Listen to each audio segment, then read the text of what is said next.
Une piste mes afros, vous avez vu le titre et la vidéo est assez longue donc je vais zapper l'intro, on commence.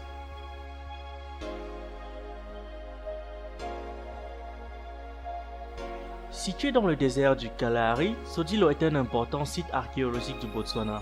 Sodilo est un lieu d'une grande signification, bien que mystique et énigmatique. L'esprit qui se dégage de l'endroit est empreint de spiritualité et de sagesse. Sur un espace de 10 km², Sodilo compte plus de 4500 peintures issues de l'art rupestre il y a plus de 100 000 ans. Le site est d'une signification particulière pour les San, peuple qui y habite depuis des centaines d'années, puisque dans leurs croyances, Sodilo abrite leurs dieux et les esprits. La légende veut que le malheur frappe quiconque tentant de se chasser ou de tuer en périphérie de lieu. Les An Bukushu, dans la région, croient pour leur part qu'il s'agit de l'endroit où Dieu créa l'homme.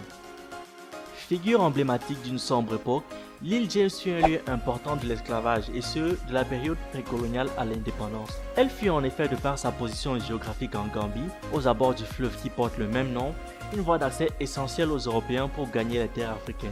Les premiers colons à avoir accédé à l'île étaient des Allemands, très actifs dans la région à l'époque. Ces derniers l'appelèrent l'île de Saint Andrews.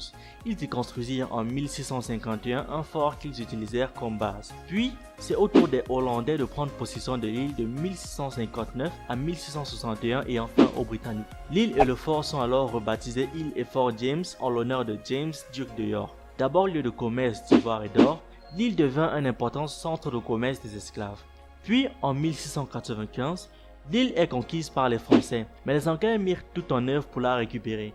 Une succession de batailles et de changements de main s'ensuivirent, l'île devenant tantôt française, tantôt anglaise. D'ailleurs, entre 1697 et 1702, le fort James fut détruit et reconstruit à de multiples reprises à cause de ces conflits. Il est finalement largement abandonné en 1779 lors du retrait des Anglais. Montagne tanzanienne infinie et mythique, le Kilimandjaro est le point le plus haut d'Afrique, juste avant le mont Kenya. Il est en fait un massif volcanique de 750 000 ans, recouvert d'une calotte glaciaire et de neige éternelle.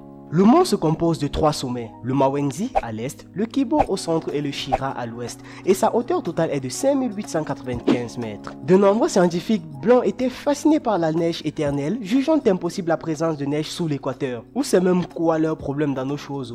Entre 1861 et 1889, plusieurs tentent l'ascension du fameux mont sont toutefois arrivés au sommet. C'est finalement accompagné d'un guide local que l'allemand Hans Meyer et son ami, dont voici le nom, atteignent le sommet le 6 octobre 1889.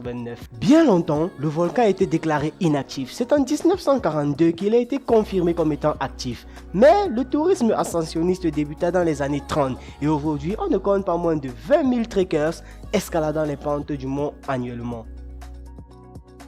Deuxième plus haut sommet d'Afrique après le Kilimandjaro et point culminant du pays, le mont Kenya est tout sauf ordinaire. Atteignant 5199 mètres à son pic, il aura traversé les époques avec grâce.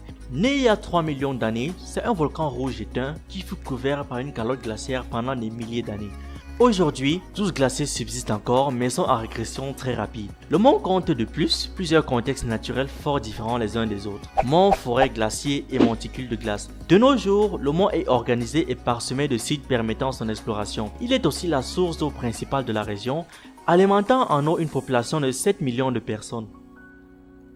La réserve naturelle intégrale du Tsingy-Bemaraha est une destination à ne pas rater. Cette zone protégée d'une superficie de plus de 150 000 hectares se trouve sur la grande île de Madagascar dans la région de Melaky. Ce havre de paix, connu dans le monde entier pour ses Tsingy, des structures géomorphologiques hors du commun, il fut utilisé comme refuge par les Vazimba, premiers occupants de Madagascar.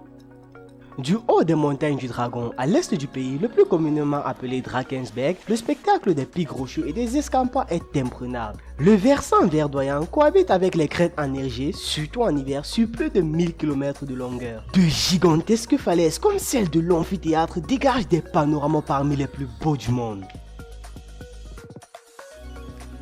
Le long de l'immense chaîne montagneuse du Drakensberg coulent les chutes de la rivière Tugela, les deuxièmes chutes les plus hautes du monde avec leurs 947 mètres. Situées dans le massif du Mont aux Sources, elles déversent leur eau claire sur les flancs ensoleillés des montagnes.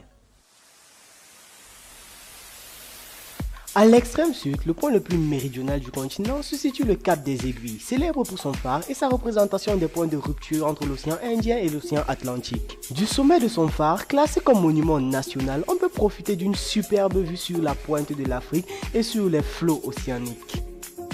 Les paradisiaques jardins de Kirstenbosch, très réputés pour être composés uniquement de plantes locales dont sont réunies plus de 7000 variétés différentes. Les arômes, les herbes, les fleurs et même un baobab géant sont à voir le long des différents parcours. Sa passerelle qui s'élève au-dessus de la canopée offre une vue à couper le souffle.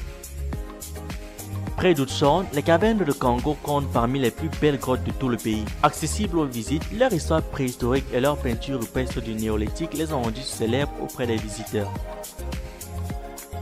Les chutes d'eau grappillent au détour du fleuve Orange se jettent dans un majestueux canyon de 18 km. Plus encore que les cascades de 56 mètres de haut, c'est la diversité de la faune et de la flore préservée qui interpelle les visiteurs autant que le son extraordinaire des cascades.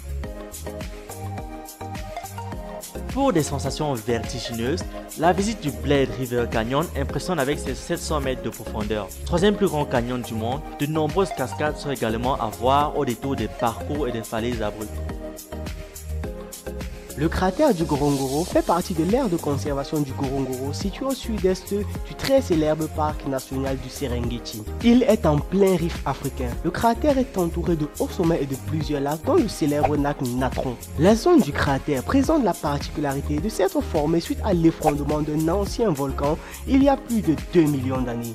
Il est considéré aujourd'hui comme le plus grand cratère à la surface du monde avec une superficie d'environ 326 km². Et pour ceux qui ne se rendent pas compte, c'est un trou de 22 km de large sur 600 mètres de profondeur. On y accède par une superbe route de terre, ce qui permet d'admirer un paysage magnifique.